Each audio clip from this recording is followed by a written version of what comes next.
The night air in Chicago was sharp with the bite of early winter. Lydia Hayes stood at the floor-to-ceiling window of her penthouse, gazing out at the riverfront lights as they flickered against the water. From this height, the city looked peaceful, silent, unaware of the storm tightening around her life. She placed a hand on her swollen belly, whispering to the child inside, "You'll have better than this. I promise." She meant it, but even as she spoke, her voice cracked because she no longer knew if she believed her own words. Only 5 years earlier, everything had felt like a fairy tale. Lydia was 28, fresh out of Northwestern's business school, ambitious enough to make men twice her age uncomfortable. She had pitched her idea for a logistics platform that would directly connect small suppliers in low-cost cities with retail distributors in America. Everyone told her it was too big, too risky, too naive. Everyone except Julian Harlow. Julian had been the shining star at Vambra Capital, already working on high-level accounts, the kind of man who ordered his suits tailored from Italy and drove a car worth more than her student debt. He saw Lydia present during a competition, and though his questions had been sharp, his smile had lingered afterward. He approached her as she packed up her laptop, said in that smooth voice of his, "You've got guts, but guts don't close deals. Do you want to learn how to turn guts into billions?" She should have known even then that Julian was hunting for something he could shape, but she was too captivated. He was handsome, older, confident.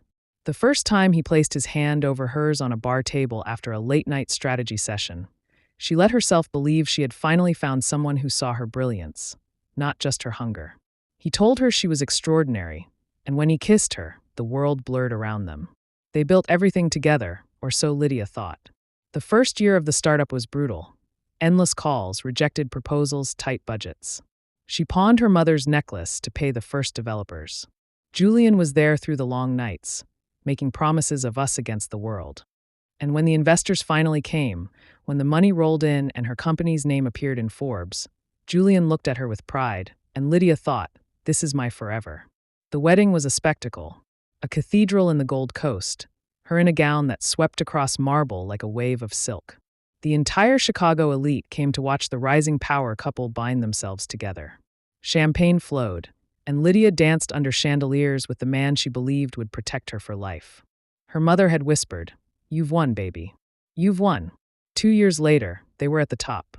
Lydia was hailed as the new face of tech innovation, Julian rising just as quickly at Vambra under his boss, Esther Kwan, a formidable woman known for making and breaking men. Their faces appeared in business magazines, their home featured in luxury lifestyle spreads. Lydia thought it couldn't get better when she found out she was pregnant. Julian had lifted her off the floor, spun her around the kitchen, kissed her belly, and promised, "I'll love this baby as much as I love you." But shadows began creeping in. Julian was often absent. He said it was work, that Esther needed him on deals, that he was being considered for the CEO role if he proved himself indispensable. Lydia wanted to believe him, but sometimes she would wake in the night, see him turned away, phone glowing in his hand, typing furiously. He always said it was work. She always forced herself to trust him. It was a trust that cracked the night her water broke. She had been alone at home, belly aching, contractions slamming into her like waves. She called Julian. No answer. She tried again. Finally, he picked up, his voice low and rushed. She heard glasses clinking in the background, music, laughter. "Julian, it's time. I need you." "Lydia," he cut her off. I can't right now. I'll call you back." Her scream tore through the penthouse as another contraction hit, the phone slipping from her hand. The maid found her minutes later, pale and sweating, and called the ambulance. Lydia was rushed to the hospital alone. Hours of labor stretched into dawn. She begged the nurses to check if her husband had arrived. He hadn't. She gripped the sheets, sobbed, and pushed until her baby boy entered the world, screaming with life. They placed him on her chest, and Lydia sobbed harder, joy and despair colliding so violently she felt her heart might split in two. When she woke later, exhausted, she grabbed her phone. There was only one message from Julian: "I'm sorry. I can't be there." The words made no sense. She scrolled further and froze. Headlines exploded across her screen, notifications buzzing one after the other. Julian Harlow marries Vambra CEO Esther Kwan in private ceremony. Her breath stopped. No, this couldn't be real. Julian, her husband, father of her child. How could he stand in a chapel with another woman while she screamed his name in a delivery room? Pictures showed him in a tuxedo, Esther in a cream suit, the two of them smiling like they had stolen the world. The baby stirred in the bassinet, a soft cry piercing the sterile hospital air. Lydia clutched her phone with shaking hands and whispered to her son, "Your father left us." The days that followed were worse than any nightmare. Lawyers came. Papers arrived. Esther, now Julian's wife and CEO, filed motions claiming a stake in Lydia's company, branding herself a co-founder. Julian had worked with her to reframe the narrative, making Lydia look like a figurehead rather than the visionary. Board members began to waver. Contracts Lydia had worked on for months were suddenly being redirected. The $100 billion deal she had pitched was now presented by Julian and Esther as their own triumph. Lydia stormed into Vambra's headquarters, baby carrier in hand, fury fueling every step. The receptionist's eyes widened but didn't stop her. She burst into the boardroom where Julian and Esther sat with investors, suits polished, smiles fake. Julian's eyes widened when he saw her, but Esther remained calm, folding her hands on the table. Lydia's voice cracked through the silence. "You left me in a hospital bed to marry her? You steal my company, my work, my future, and you think I'll just disappear?" Julian stood, trying to hush her. "Lydia, not here. Please, you're not here." Her laugh was sharp, hysterical. She lifted the carrier onto the table, the baby shifting softly inside. "Your son is here. Look at him. The child you abandoned." The investors whispered, shifting uncomfortably. Esther finally spoke, voice cool as steel. "This isn't personal, Ms. Hayes. Business is business. You of all people should understand that." "Business?" Lydia hissed. "When you crawl into another woman's marriage and tear it apart. When you take credit for what you didn't build." Julian grabbed her arm, but she shook him off. For a moment their eyes locked, and she saw something, guilt perhaps, or fear. But it vanished as quickly as it appeared. He looked away. They escorted her out, her cries echoing down the marble hallway. She felt humiliated, crushed. The press was already waiting outside, cameras flashing, recording her breakdown. Headlines the next day painted her as unstable, bitter, unable to let go. But Lydia was not finished. She rocked her baby at night, tears soaking his blanket, and swore to him, "I will not let them erase me. I will not let them win." She began to gather her allies quietly, reaching out to the original developers, the early investors who had believed in her before Julian ever appeared. She found documents, emails, pitch decks that bore her name, her work, her signature. She started to fight back. But the battle was only beginning, and she knew the war ahead would either destroy her completely or force her into becoming a woman far more dangerous than Julian and Esther could imagine. The weeks after her confrontation with Julian unfolded like a storm. Lydia thought the betrayal would crush her completely, that she would sink into despair and never resurface. But instead she discovered something ferocious inside herself. Pain became fuel. Anger became clarity. The life she thought she had lost became the foundation for a new one she was determined to build. In Chicago, whispers spread fast. The glamorous couple people once envied had disintegrated in public, and while gossip swirled around Lydia, so did sympathy. Former rivals reached out quietly. Old colleagues, women especially, who had seen her climb beside Julian only to be discarded when he thought her weak, began offering connections, contracts, and support. Julian believed she would fade without him. He didn't expect Lydia to reemerge brighter, sharper, carrying the weight of betrayal like armor instead of chains. She moved quickly, reclaiming the projects she had co-created, exposing the ways Julian had sidelined her, showing investors she had always been the backbone of the business. And people listened. Her calm, her resilience, her brilliance. It was undeniable. Meanwhile, Julian's world began to rot from the inside. At first it was small, a deal delayed, a partner pulling back, a whisper in a meeting about credibility. But then came the collapse. Clients Lydia had courted for years quietly shifted their loyalties to her. Journalists began writing flattering profiles of Lydia, while subtly shading Julian as reckless and arrogant. Even his board began questioning his judgment, especially as Esther flaunted herself in ways that embarrassed the company. One winter evening, Lydia walked into a gala in a sleek black dress, her child at home with a trusted nanny. Heads turned, not because of scandal, but because she had arrived as a woman who had survived fire and walked out unburned. The mayor herself greeted her warmly, and by the end of the night, Lydia had secured backing for her own foundation to support single mothers and women entrepreneurs. Her new name was not the ex-wife of Julian Harlow. It was Lydia Hayes, a force of her own.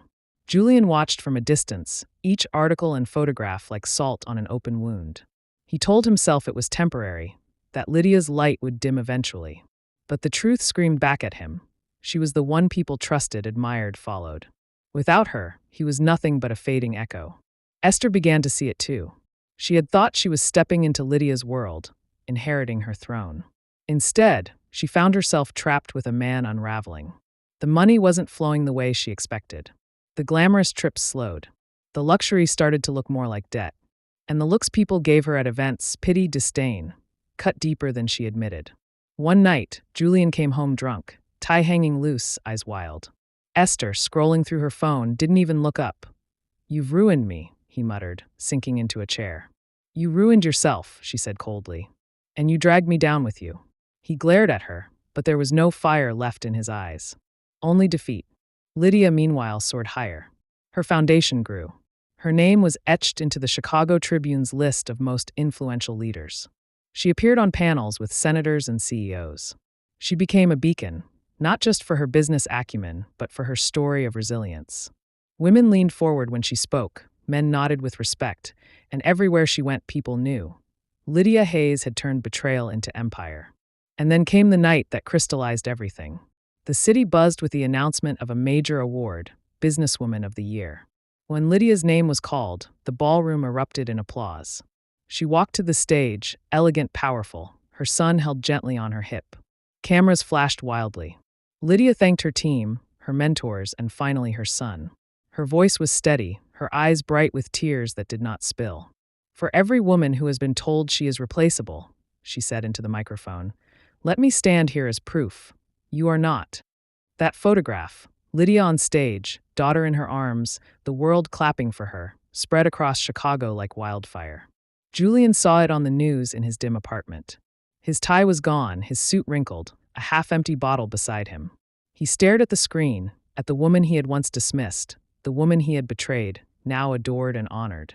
His hand trembled as he reached for the glass. Beside him, Esther's phone buzzed endlessly with notifications. Finally she snapped, voice sharp. "Do you see her? Do you see Lydia? That could have been me. That should have been me. But you—" Julian slammed his fist against the table. "Don't you dare. You were in it as much as I was." But Esther laughed, bitter and cruel. "No, Julian. I wanted the man Lydia built. Without her, you're nothing. Look at you. Look at us." The words gutted him. He turned away, but the truth rang louder than her laugh.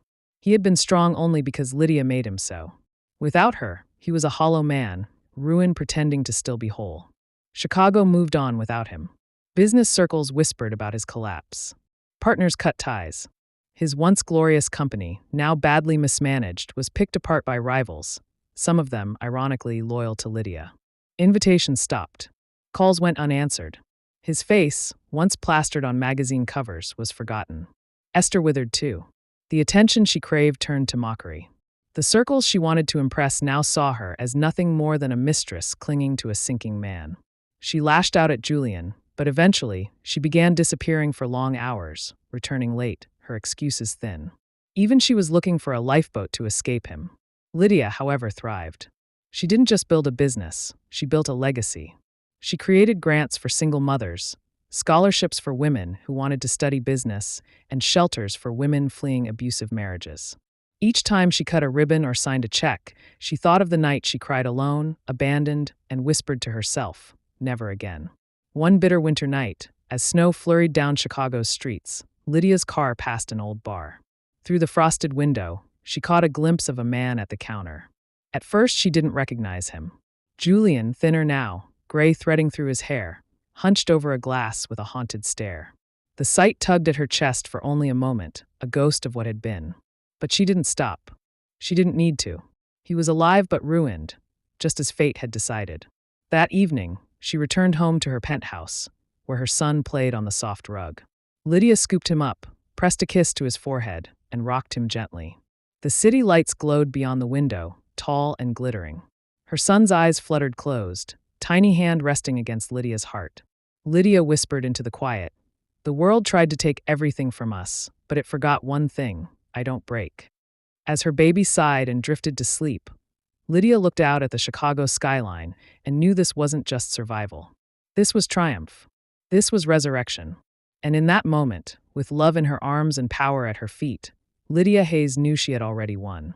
This story shows that people often reveal who they truly are when life tests them. Some, like Julian and Esther, let greed and selfishness consume them until they are hollow and ruined, while others, like Lydia, rise from betrayal with strength and grace.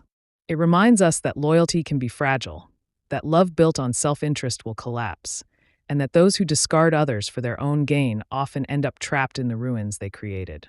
At the same time, it proves that resilience is the most powerful form of revenge. When you rebuild yourself with integrity and purpose, you don't just survive, you thrive, and in doing so, you expose the smallness of those who tried to break you.